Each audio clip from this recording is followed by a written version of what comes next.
Hello everyone, आज की इस वीडियो में हम लोग पढ़ने जा रहे हैं कक्षा 10वीं मैथमेटिक्स का काफ़ी ही इम्पोर्टेंट चैप्टर जिसका नाम है सांख्यिकी। यानी आज की इस वीडियो में हम लोग सांख्यिकी चैप्टर से पढ़ने जा रहे हैं ऐसे इम्पोर्टेंट वीवीआई क्वेश्चन जो कि पिछले मैट्रिक एग्जाम में बहुत बार पूछे गए हैं और आपके मैट्रिक एग्जाम में पूछे जा सकते हैं। तो अगर आप भी इस मैट्रिक का एग्जाम दे रहे हैं तो आज का यह वीडियो आप सभी को देखना बेहद जरूरी है। तो चलिए फ्रेंड्स, बिना समय गवाए पहला क्वेश्चन का सलूशन देख लेते हैं। दोस्तों, जैसा कि आप सभी मोबाइल स्क्रीन पे आज का पहला सवाल क्वेश्चन नंबर 1 को देख पा रहे हैं। यहाँ पे सवाल में कह रहा है कि P, Q, R का गणितीय माध्य निम्नलिखित में से कौन सा होगा। जैसा कि आप सभी को मालूम होगा कि माध्य ज्ञात करने के लिए हम लोग एक फार्मूला का यूज करते हैं जिसे फार्मूला कहते हैं सिग्मा x बटा n। दोस्तों, सिग्मा x का मतलब होता है कि कुल प्रेक्षणों का योग और n का मतलब होता है कुल प्रेक्षणों की संख्या। तो यहाँ पे कुल प्रेक्षण क्या क्या है, तो P Q R है, तो हम लोग लिखेंगे P plus Q plus R लिख देंगे। और n के मतलब नंबर यानी संख्या, ये कितनी संख्या है तो गिन लीजिए 1, 2 और 3 है। तो इसमें हम लोग 3 से भाग लगा देंगे। तो दोस्तों P plus Q plus R by 3 यहाँ पे ऑप्शन डी में है। अदर क्वेश्चन का सही जवाब ऑप्शन डी होगा। उसके बाद में अगला सवाल क्वेश्चन नंबर 2 को देखिए। तो क्वेश्चन नंबर 2 कहता है कि x, x plus 3, x plus 6, x plus 9 तथा x प्लस 12 का समानांतर माध्य क्या होगा। समानांतर माध्य ज्ञात करने के लिए हमें सही प्रेक्षणों को ऐड करना होगा। तो सबसे पहले दोस्तों x है तो हम लोग x लिख देंगे। उसके बाद में x प्लस 3 है तो हम लोग x प्लस 3 को लिख देंगे। उसके बाद में x प्लस 6 है तो दोस्तों x प्लस 6 लिखेंगे। x प्लस 9 है तो x प्लस 9 लिखेंगे। उसके बाद में है x प्लस 12 तो हमने x प्लस 12 को सेम टू सेम लिख देंगे। उसके बाद में जरा ध्यान दीजिएगा, x में x को ऐड करेंगे तो 2x हो जाएगा। 2x में x को ऐड करेंगे 3x और x में ऐड करेंगे 4x और यहाँ पे x 5x हो जाएगा। तो हम लोग यहाँ पे 5x लिख लेंगे। उसके बाद में 3 में 6 जोड़ते हैं तो 6 3 9 होता है। 9 में 9 जोड़ते हैं 18 हो जाता है। और 18 में 12 जोड़ते हैं तो कितना हो जाता है तो 30 हो जाता है। अगर आप चारों ऑप्शन में देखेंगे ना तो 5x प्लस 30 कोई भी ऑप्शन में ना दिया गया है। तो हम लोग क्या करेंगे 5 6 30 कटा देंगे। तो यहाँ पे हो जाएगा x प्लस 6 जो कि ऑप्शन ए में है। अतः क्वेश्चन का सही जवाब ऑप्शन ए होगा। उसके बाद में अगला सवाल क्वेश्चन नंबर 3 को देखिए। क्वेश्चन नंबर 3 कहता है कि प्रथम 10 समप्रकीय संख्याओं का माध्य क्या होता है। ऐसे सवालों को सॉल्व करने के लिए सबसे पहले आपको ये जानना होगा कि सम संख्या कहते किसे हैं। तो आसान भाषा में जान लीजिए, वैसी संख्या जिसमें 2 से भाग लगती हो वैसे तमाम संख्याओं को हम लोग सम संख्या कहते हैं। वहीं पे बात करते हैं विषम संख्या के बारे में। तो वैसी संख्या जिसमें 2 से भाग नहीं लगती है वैसे तमाम संख्याओं को हम लोग विषम संख्या कहते हैं। तो हमें 10 सम संख्या चाहिए, उसका माध्य ज्ञात करना होगा। तो पहला संख्या मिलेगा 2 प्लस 4 प्लस 6 प्लस 8 प्लस 10। उसके बाद में हो जाएगा 12, उसके बाद में हो जाएगा 14, उसके बाद में 16, उसके बाद में 18, उसके बाद में 20 हो जाएगा। तो इस प्रकार से हम लोग 10 समप्रकीय संख्याओं को लिख लिए हैं।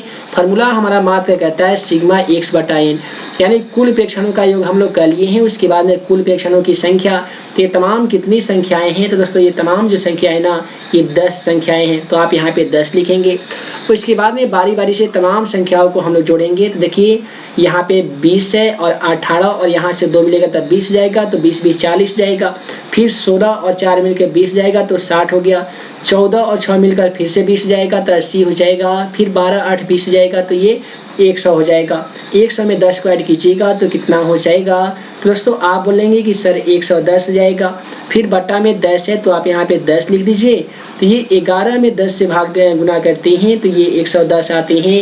यानी इस प्रकार से क्वेश्चन का सही जवाब ऑप्शन सी आया है 11, यानी आपका ऑप्शन सी इस क्वेश्चन का सही जवाब होगा। उसके बाद में अगला सवाल क्वेश्चन 4 को देखिए। तो यहाँ पे क्वेश्चन 4 कहता है कि प्रथम 5 प्रकीय संख्याओं का माध्य निम्नलिखित में से कौन सा हो जाएगा। सबसे पहले जानिए कि प्रकीय संख्या कहते किसे हैं। तो आसान भाषा में जान लीजिए कि वैसी संख्या यानी गिनती की संख्या को हम लोग प्रकीय संख्या कहते हैं। गिनती की संख्या 1 से शुरुआत होती है। हमें 5 संख्या 1 से लेकर लिख लेना है। तमाम संख्याओं को जोड़कर 5 से भाग लगा देना है, हमारा क्वेश्चन का आंसर आ जाएगा। चूंकि माध्य का फॉर्मूला कहता है सिग्मा x बटा n, यानी हम लिखेंगे 1 2 3, 4 और 5 इस प्रकार से हम लोग 5 तरह की संख्या लिख लिए हैं। इसका मान ज्ञात करने के लिए तमाम संख्याओं को जोड़ देंगे और ये कितनी संख्या है तो 5 है, तो इसमें आसान तरीके से 5 से भाग लगा देंगे।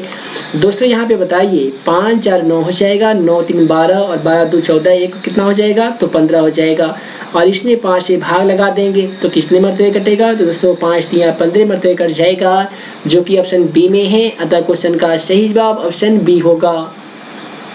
उसके बाद में अगला सवाल क्वेश्चन 5 को देखिए। क्वेश्चन 5 कहता है कि प्रथम 5 विषम संख्याओं का माध्य क्या हो जाएगा। यहाँ पे 5 विषम संख्या का माध्य हमें ज्ञात करना है। तो वैसी संख्या जिसमें 2 से भाग नहीं लगती है, वैसे तमाम संख्याओं को हम लोग विषम संख्या कहते हैं। एग्जाम्पल के तौर पे यहाँ पे 3 हो जाएगा, उसके बाद ये 5 होगा, उसके बाद में 7 हो जाएगा, 9 भी हो जाएगा, उसके बाद में हम लोग 11 को लिख सकते हैं।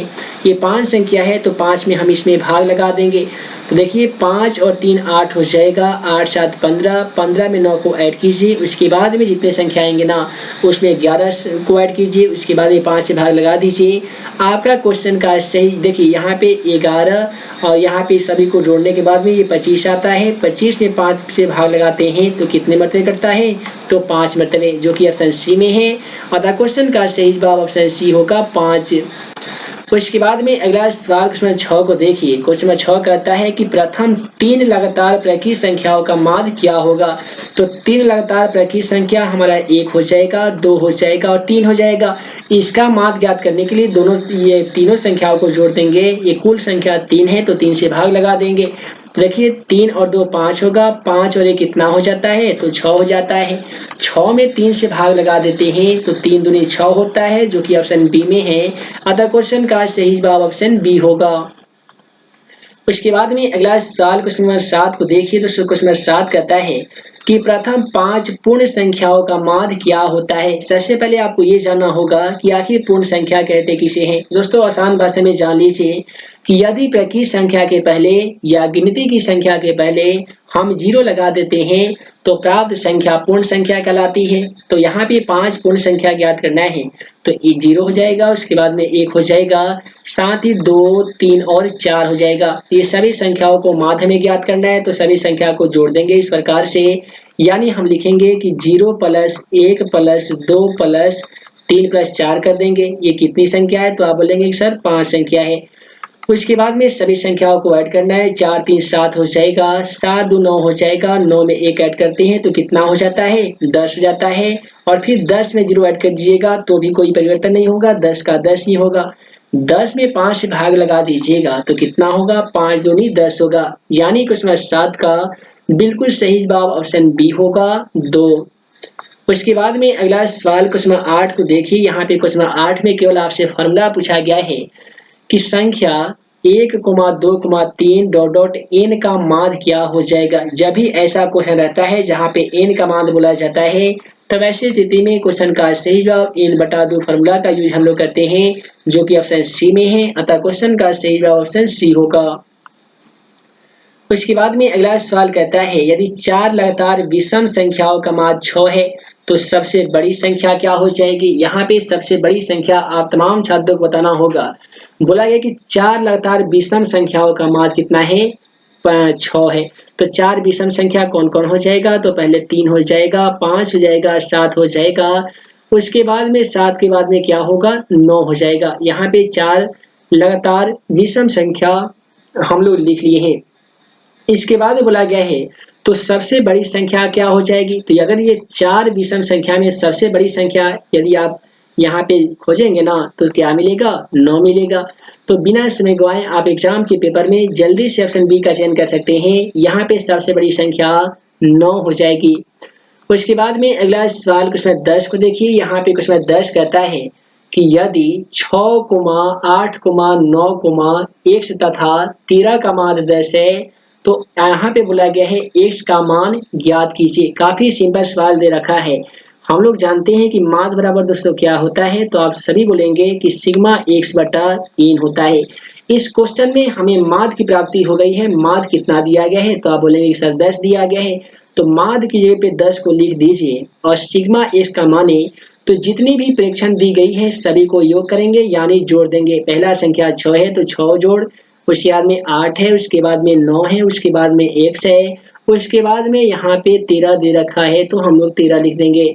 बटा में n का मतलब नंबर यानी संख्या, ये कितने नंबर हैं तो 1 2 3 4 5 है, तो हम लोग यहाँ पे 5 लिख देंगे। उसके बाद में हमें क्रॉस मल्टीप्लिकेशन कर देना होगा। यहाँ पे ध्यान रखिएगा 8 6 14 हो जाएगा, 14 9 कितना होता है तो यहाँ पे ऐसे जुड़िएगा इस तरीके से, ये देखिए 14 हो गया, उसके बाद में 9 हो जाएगा तो 9 4 13 यानी ये 23 जाएगा। फिर इसमें आपको 13 को ऐड करना होगा तो आप 13 ऐसे जुड़िएगा, 3 3 6 हो जाएगा, 2 1 3 हो जाएगा यानी 36 हो गया। तो हम लिख सकते हैं x प्लस 36 बराबर, यहाँ पे 10 में 5 से गुणा कर दीजिएगा तो कितना हो जाएगा, 10 बचे 50 जाएगा। यदि आप यहाँ पे x बराबर लिखते हैं 50 तो यहाँ पे प्लस जो 36 जो है वो प्लस में है, बराबर की तरफ जाकर ये -36 हो जाएगा। आप तमाम छात्रों को मालूम होगा कि 50 में से 36 घटा लेते हैं तो कितना बचता है, तो आप बोलेंगे कि सर 14 बचता है। तो यहाँ पे चारों ऑप्शनों में ऑप्शन सी में 14 दिया जा चुका है, अतः क्वेश्चन का सही जवाब ऑप्शन सी होगा 14। उसके बाद में इसी प्रकार से अगला सवाल दे रखा है कि यदि x, 3, 4, 5 का माध्य 4 है तो यहाँ पे x का मान बताइए। तो हम लोग उसी प्रकार से लिखेंगे जो फॉर्मूला पिछले वाले क्वेश्चन के माध्यम से बनाए हैं कि माध्य बराबर, यहाँ पे हम लोग लिखेंगे कि माध्य बराबर क्या होते हैं, तो आप बोलेंगे सर सिग्मा x बटा n होते हैं। माध्य इस सवाल में कितना दे रखा है तो 4 दे रखा है ना, तो आप यहाँ पे 4 लिखेंगे। सिग्मा x की माने तो ये सभी प्रेक्षणों का योग करना होगा यानी x प्लस 3 प्लस 4 प्लस 5 करना होगा। तो हम यहाँ पे करेंगे x प्लस 3 प्लस 4 प्लस 5 और बटा के मतलब n का मतलब नंबर कितना है तो 1 2 3 4 है, तो आप यहाँ पे 4 लिख सकते हैं। उसके बाद में आप तमाम छात्र क्रॉस मल्टीप्लिकेशन करेंगे, कैसे खींचिएगा तो पहले जोड़ लीजिए, 5 4 9 हो जाएगा, 9 3 12 हो जाता है। तो यहाँ पे आप लिखेंगे 12 प्लस x बराबर 4 में 4 से गुणा कर लीजिए तो 4 चौका 16 हो जाएगा। उसके बाद में यदि x बराबर आप 16 लिख देते हैं तो यहाँ पे प्लस 12 है, बराबर के इधर जाकर क्या हो जाएगा तो -12 हो जाएगा, यानी x बराबर 16 में से 12 घटेगा तो कितना होगा 4 होगा, जो कि ऑप्शन ए में है। अतः क्वेश्चन का सही जवाब ऑप्शन ए होगा। अगला सवाल क्वेश्चन 12 को देखिए, काफी सिंपल सवाल है। बोला गया है कि चरों को आरोही या अवरोही क्रम में लिखने पर बीच वाला चर का मान क्या कहलाता है। तो जब भी चरों को आरोही या अवरोही क्रम में लिखते हैं तो बीच वाला जो मान होता है ना वो माध्यिका कहलाती है, जिसका फॉर्मूला n प्लस 1/2 होता है या बीच की संख्याओं का योग बटा 2 भी होता है। तो इसके बाद में अगला सवाल क्वेश्चन 13 को देखिए। क्वेश्चन 13 कहता है कि 5, 3, 7, 6, 4, 2, 1 का माध्यिका क्या होगा। तो माध्यिका ज्ञात करने के लिए सबसे पहले जितने भी आंकड़े क्वेश्चन में दी जाती है तमाम संख्याओं को हम लोग बढ़ते क्रम में लिख देते हैं। तो सबसे पहले हमारा 1 हो जाएगा, उसके बाद में 2 है, इसमें 3 भी है, उसके बाद में 4 है, 5 है, 6 है और 7 है। सही संख्याओं को हम लोग बढ़ते क्रम में लिख दिए हैं। उसके बाद में हम लोग दोनों ओर से जोड़ा लगा देंगे इस प्रकार से, ठीक है।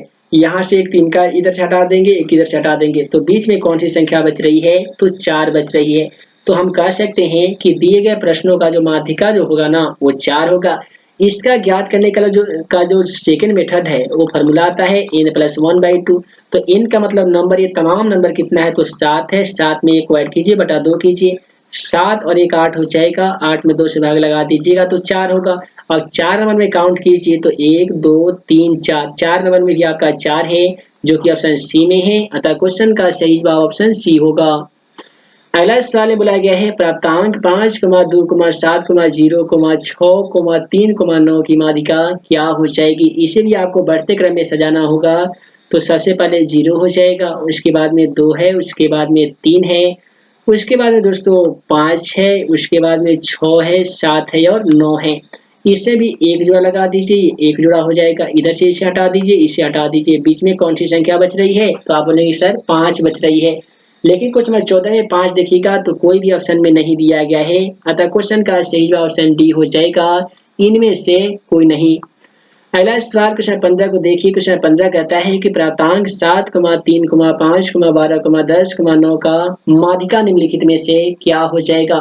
इसे बढ़ते क्रम में सजाएंगे तो सबसे छोटा संख्या 5 है, सॉरी 3 है, उसके बाद में 5 है, उसके बाद में है 7, उसके बाद में है 9, उसके बाद में 10 है, उसके बाद में 12 है। यहाँ से एक जोड़ा हटाइए, यहाँ से भी एक जोड़ा हटा सकते हैं। उसके बाद में क्या हो जाएगा कि बीच में 2 संख्या बच रही है। तो ऐसी स्थिति में हमारा फॉर्मूला कहता है कि बीच की संख्याओं का योग और बटा में 2 कहता है। तो दोस्तों 9 7 कितने होते हैं? तो आप बोलेंगे सर 16 होते हैं। 16 में 2 से भाग लगा दीजिए तो 8 हो जाएगा, जो कि ऑप्शन ए में है। अतः क्वेश्चन का सही जवाब ऑप्शन ए हो जाएगा 8। उसके बाद में अगला सवाल में बोला गया है कि चर मान 5, 3, 8, 2, 4 के माध्यिका निम्नलिखित में से कौन सी हो जाएगी? यहाँ पे क्वेश्चन 16 को भी हम लोग सॉल्व करेंगे। तो सबसे वाली छोटी संख्या 2 है, उसके बाद में 3 है, 4 है, उसके बाद में है 5, उसके बाद में है 8। देख लीजिए, यहाँ से एक जोड़ा हटा दीजिए, यहाँ से भी एक जोड़ा हट जाएगा। बीच वाली संख्या 4 है, अतः क्वेश्चन का सही जवाब ऑप्शन ए हो जाएगा 4। उसके बाद में अगला सवाल के माध्यम से भी आपसे फॉर्मूला पूछ लिया गया है कि वर्ग अंतराल a माइनस बी का वर्ग चिन्ह क्या हो जाएगा। आप सभी को बता दें कि जब भी a माइनस बी का वर्ग चिन्ह हम लोग ज्ञात करेंगे तो ये हो जाएगा a प्लस बी बटा 2 होता है, जो कि ऑप्शन ए में है। अतः क्वेश्चन का सही जवाब ऑप्शन ए होगा। उसके बाद में अगला सवाल यहाँ पे क्वेश्चन 18 को देखिए। तो दोस्तों क्वेश्चन 18 कहता है कि वर्ग अंतराल 10 से 20 का वर्ग चिन्ह क्या हो जाएगा। वर्ग चिन्ह ज्ञात करने के लिए हम लोग क्या कहते हैं कि दोनों संख्याओं को ऐड कर लेते हैं और 2 से भाग लगा देते हैं। एक हमारा संख्या 10 है, दूसरी संख्या 20 है, बटा हम लोग कितना करेंगे? तो आप बोलेंगे सर 2 करेंगे। तो ऐसा कीजिए, 20 में 10 को ऐड कीजिए तो 20 और 10 कितना हो जाएगा? तो दोस्तों 30 हो जाएगा। 30 में 2 से भाग हम लोग लगा देते हैं तो ये 15 होते हैं, जो कि ऑप्शन बी में है। अतः क्वेश्चन का सही जवाब ऑप्शन बी होगा।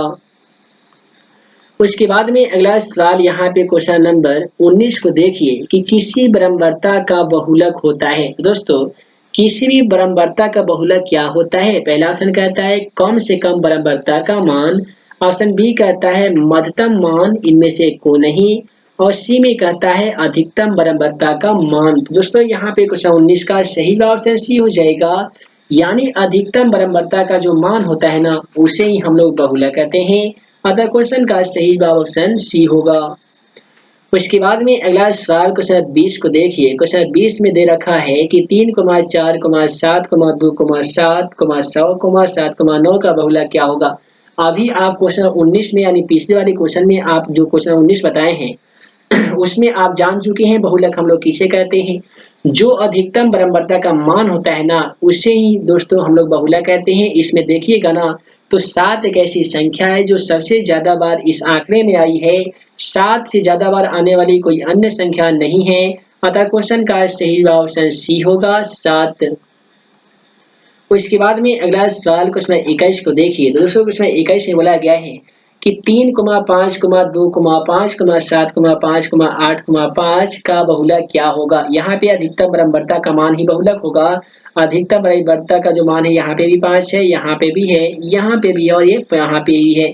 यानी इस आंकड़े में 5 की जो संख्या है ना, वो 4 बार आई है। 4 से ज्यादा बार आने वाली कोई अन्य संख्या न होने के कारण क्वेश्चन का बिल्कुल सही जवाब ऑप्शन सी होगा 5। क्वेश्चन 22 को देखिए। 1, 3, 0, 3, 1, 3 का बहुलक क्या होगा। इसमें भी हमें अधिकतम बरम्बरता का मान चाहिए। तो दोस्तों यहाँ पे 3 है, यहाँ पे भी 3 है और यहाँ पे भी 3 है, यानी 3 इसमें 3 बार आ चुका है। 3 से ज्यादा बार आने वाली कोई अन्य संख्या नहीं है। अतः हम कह सकते हैं कि इसमें बहुलक का जो मान हो जाएगा ना, वो 3 हो जाएगा। अगला सवाल क्वेश्चन 23 को देखिए। क्वेश्चन 23 कहता है कि 1, 3, 0, 3, 1, 3 का बहुलक क्या हो जाता है। यहाँ पे भी आप देखेंगे तो यहाँ पे 3 को देखिए, 3 को देखिए और 3 को देखिए। 3 इस आंकड़े में 3 बार आ गई है। 3 से ज्यादा बार आने वाली कोई अन्य संख्या नहीं है। अतः क्वेश्चन का सही जवाब ऑप्शन डी हो जाएगा 3। उसके बाद में अगला सवाल क्वेश्चन 29 को देखिए। क्वेश्चन 29 दोस्तों कहता है कि आंकड़े 8, 6, 12, 4, 12, 20, 7, 2, 3, 3, 10 में परिसर क्या हो जाएगा। दोस्तों परिसर ज्ञात करना काफी ही सिंपल होता है।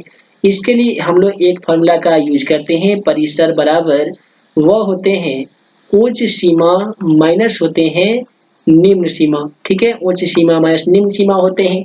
उच्च सीमा का मतलब क्या होता है, तो सबसे बड़ी संख्या, और निम्न सीमा का मतलब होता है सबसे छोटी संख्या। इस आंकड़े में देखेंगे ना, तो सबसे बड़ी संख्या आपको यहाँ पे 20 दिख रही है, तो आप यहाँ पे 20 लिख सकते हैं माइनस निम्न सीमा। निम्न सीमा यानी सबसे छोटी संख्या यहाँ पे 2 दिख रही है, तो आप यहाँ पे 2 लिख सकते हैं। दोस्तों 20 में से 2 घटाते हैं ना तो कितना आता है, तो आप बोलेंगे सर 18 आता है, जो कि ऑप्शन सी में है। अतः क्वेश्चन का सही जवाब ऑप्शन सी हो जाएगा 18। अगला सवाल क्वेश्चन 30 कर रहा है कि 24, 15, 22, 13, 9, 10 तथा 30 का परिसर क्या होगा। यह मैट्रिक एग्जाम 2019 में भी ये सवाल पूछा गया था एनुअल सेक्शन में। तो इसे कैसे ज्ञात कीजिएगा, सेम टू सेम हमारा फॉर्मूला है उच्च सीमा माइनस निम्न सीमा। ये तमाम आंकड़ों में सबसे उच्च सीमा वाली संख्या 30 है, तो आप यहाँ पे 30 लिखिएगा। सबसे निम्न सीमा की जो संख्या है वो 9 है, तो आप 9 लिखिएगा। ये दोस्तों 30 में से 9 को हटा लीजिएगा तो कितना प्राप्त होगा, तो आप बोलेंगे सर 21 प्राप्त होगा, जो कि ऑप्शन डी में है। अतः क्वेश्चन का सही जवाब ऑप्शन डी हो जाएगा। अगला सवाल क्वेश्चन 31 में दिया गया है संचयी बराबरता का वक्र क्या कहलाती है। काफी इंपोर्टेंट सवाल है, मैट्रिक एग्जाम 2011 से लेकर 19 के एनुअल सेक्शन में पूछा गया था। तो यहाँ पे संचयी बराबरता का जो वक्र है ना, ये त्वरण कहलाती है, ना कि आयतचित, ना कि बराबरता बहुभुज, और ना ही इनमें से कोई नहीं। तो यहाँ पे क्वेश्चन 31 का सही जवाब ऑप्शन ए हो जाएगा त्वरण। तो दोस्तों वीडियो लंबी ना हो, जिस कारण मैं इस वीडियो को यहीं पे एंड करता हूँ। उम्मीद है आज का यह वीडियो आप तमाम छात्रों ऐसे ही नए नए वीडियो पाने के लिए आप हमारे YouTube channel math and magic tips को सब्सक्राइब करना बिल्कुल ना भूलिएगा। तो है दोस्तों, मैं मुकम्मल अंसारी जल्द मिलूंगा अगले वीडियो में नए भी क्वेश्चन के साथ। तब तक के लिए वीडियो के लिए बहुत बहुत धन्यवाद।